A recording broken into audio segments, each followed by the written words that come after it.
What is going on, guys? How is everybody doing today? Welcome to another episode of the Risen Fallen podcast. I am your host, Mark Hendrickson. If you're brand new to this show, then what you can expect is open and authentic conversations about things like mental health and self-development and how to get your life moving in the right direction. And so welcome to the show. Happy Monday morning. I hope that you guys are doing well. I hope that your Monday is treating you well so far. Whether you are just starting your day and you're listening to this on your way to work or way to do whatever you do in the morning on Mondays, or maybe you're listening on your day off, or your drive home, or whenever you're listening to this. What is going on? And I hope you are doing well. It is Sunday, or Saturday actually, as I record this. Saturday. It is 1:38 p.m. and I am just chilling out. All morning has been filled with taking care of chores, taking care of the usual Saturday morning. It's kind of my chore time for the most part. And so I don't know if you guys have like a designated time when you personally take care of like the things in your life that you have to take care of every single week, like things like laundry or dishes, or I don't know, obviously, hopefully you take care of some of those things a little bit more than once a week. But, you know, this morning was good. I woke up, I worked out for a couple hours, and then did some laundry, did a little bit of planning with Teddy just around some things that we have going on. And then, we had a good conversation. And here I am now. Gonna go to the grocery store pretty soon. But before I go, I just wanted to sit down and chat with you guys. So I thought now would be a good time. I'm sitting down. I'm having my coffee. I'm kind of relaxing after a brunch, after a workout, after it was just what a good morning.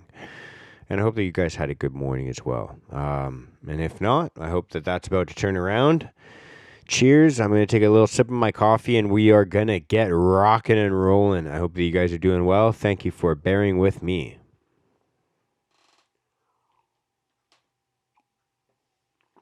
Which is funny and cute that I said that because I'm drinking from a bear mug. If you look at how cute that is. I don't know if you guys can see that, but yeah, camera doesn't want to focus. Oh, there we go.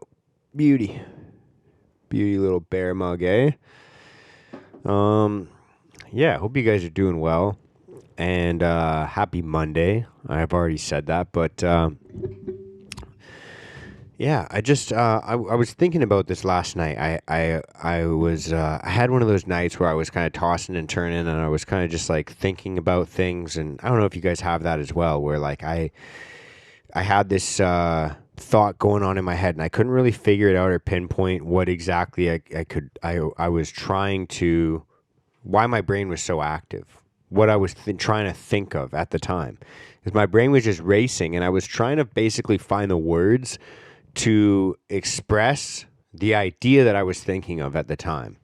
And I narrowed it down to 3 words.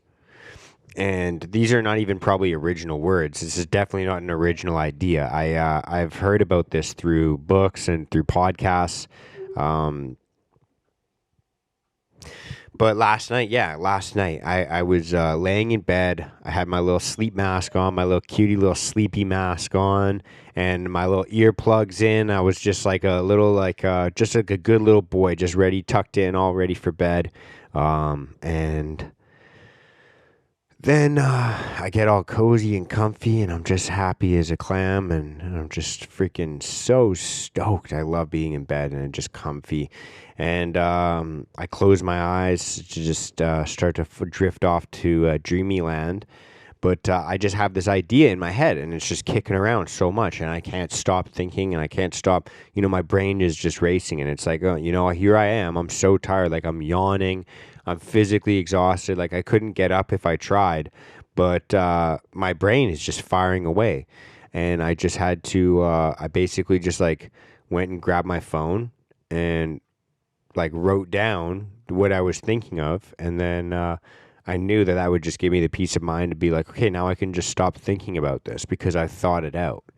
And so I had to do that last night. And so there's a little pro tip for you guys what to do if you find yourself in a similar situation, that's just what I had to do. But I ended up writing down 3 words that summarize this idea, and I wanted to share that with you today. That wasn't even what I wanted to talk about today. What I wanted to talk about was this idea that I wrote down. And the idea that I wrote down that was stuck in my head so much last night that I couldn't stop thinking about was this idea that our feelings follow our behaviors.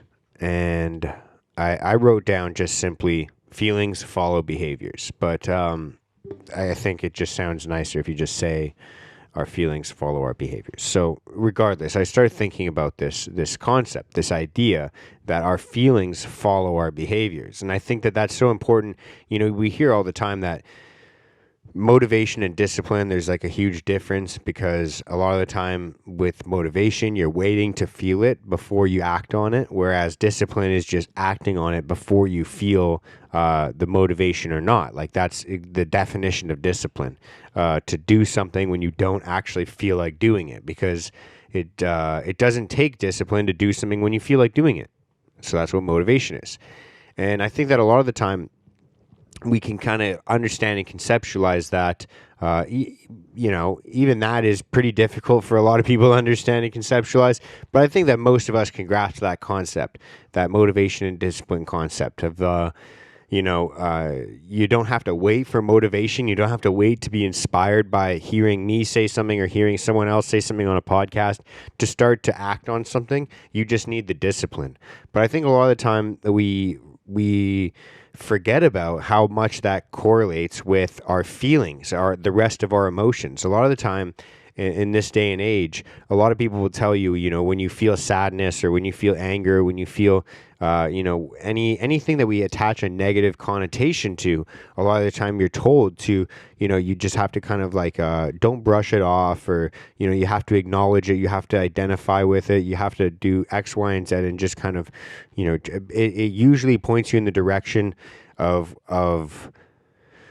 you know, most of the time, either reinforcing that neurological pathway that where your brain went from A to B to make you feel the way that you felt at the time, or it's either reinforcing that kind of pathway in your brain, or just like a behavioral pattern. Like it's just going to, you know, it'll give you an opportunity, and I'm not saying it forces you to do this, or I'm not saying that, but it just kind of gives you the opportunity to ruminate and just sit there with your feelings and just kind of like. And by all means, if that's what you want to do, then do it. Like, I'm not saying you shouldn't do that. But I'm just saying that if you want to change how you feel, I think a lot of the times it comes the same way that discipline and motivation, it's similar to that concept. That in that if you want to change how you feel, if you feel negative, if you feel, you know, something, sadness or anger or whatever it is, and you want to change how you feel, you want to feel happy, you want to feel fulfilled, you want to feel like at ease, then you're going to have to do things that make you feel that before you feel it. You know, it's kind of like that, you know, the same, that same, I guess it's not that complex to understand that just like our feelings and our feelings follow our behaviors.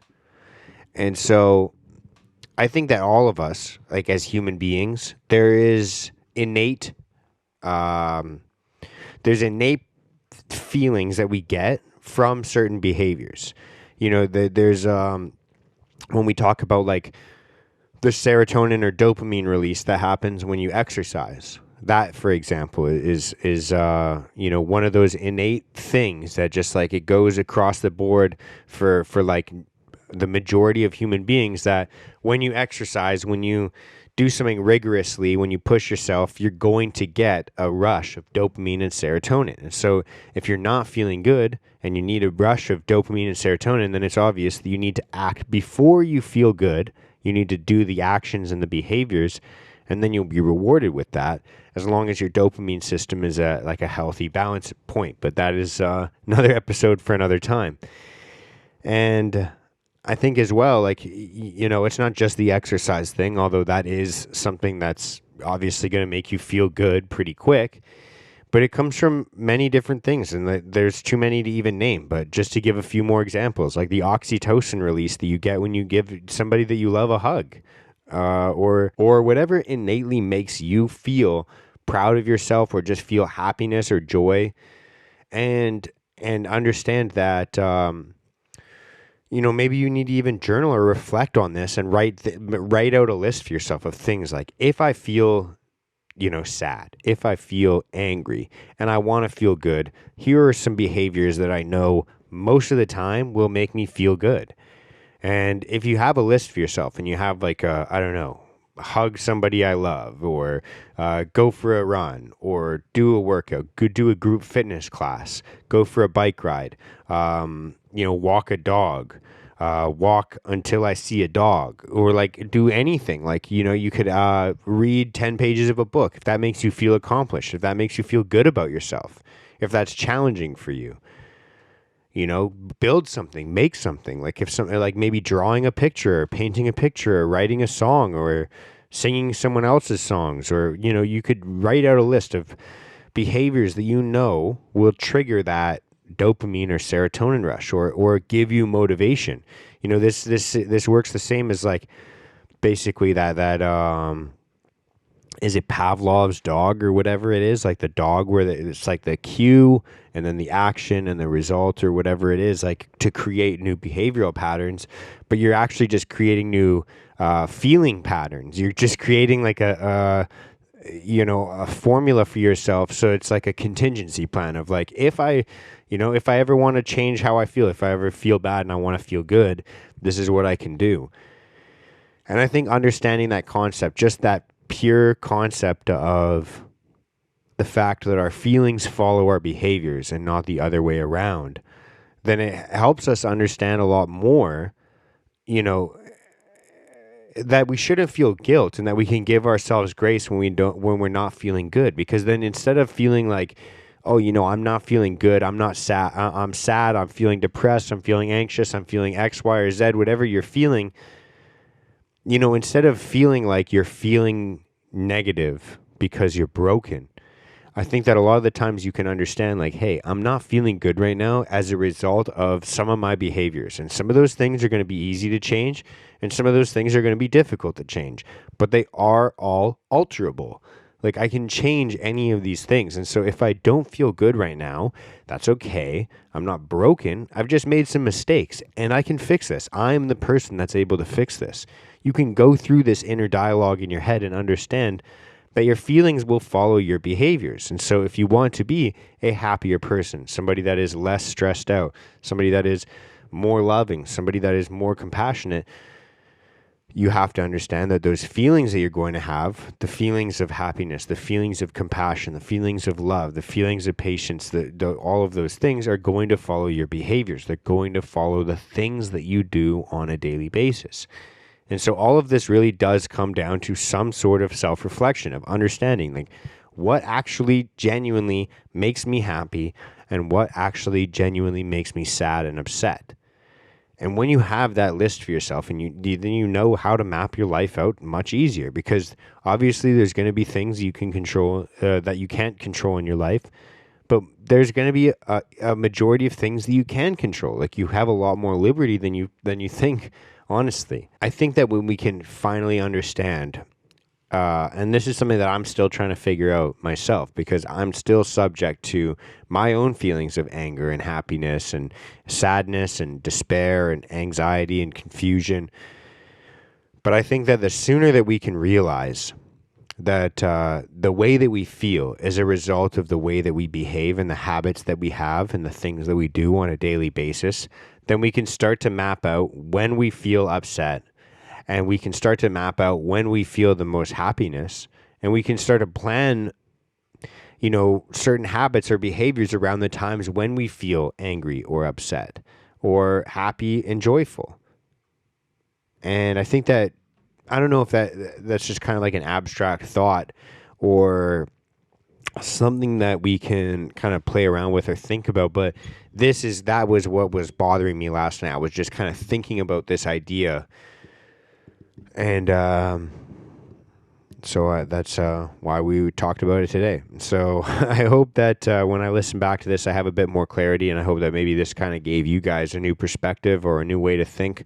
And if you found this interesting or helpful or anything like that, please do share this with somebody that you care about, or somebody that you think would be interested in hearing this. And that's all I can ask from you. And yeah, I think that it's such a useful tool to just be able to understand this concept, that the way that we feel is going to follow what we do on a daily basis. And so when we know, okay, I'm feeling low, I'm feeling down, then we have a list of things that we know that are healthy ways of starting to feel good again.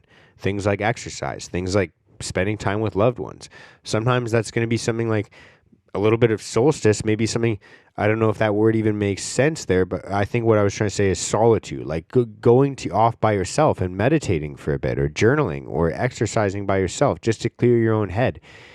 Just knowing ways to ground yourself and to get yourself back into a gratitude mind state, and a way that, you can be more kind and more fun and more compassionate and more, fun to be around and happy. Because I think that is the goal for most of us. And so on that note, hope you guys are doing well. I will check in with you guys on Thursday. Much love. Peace out. I love you all, you beautiful human beings. Let's crush this week. Bye.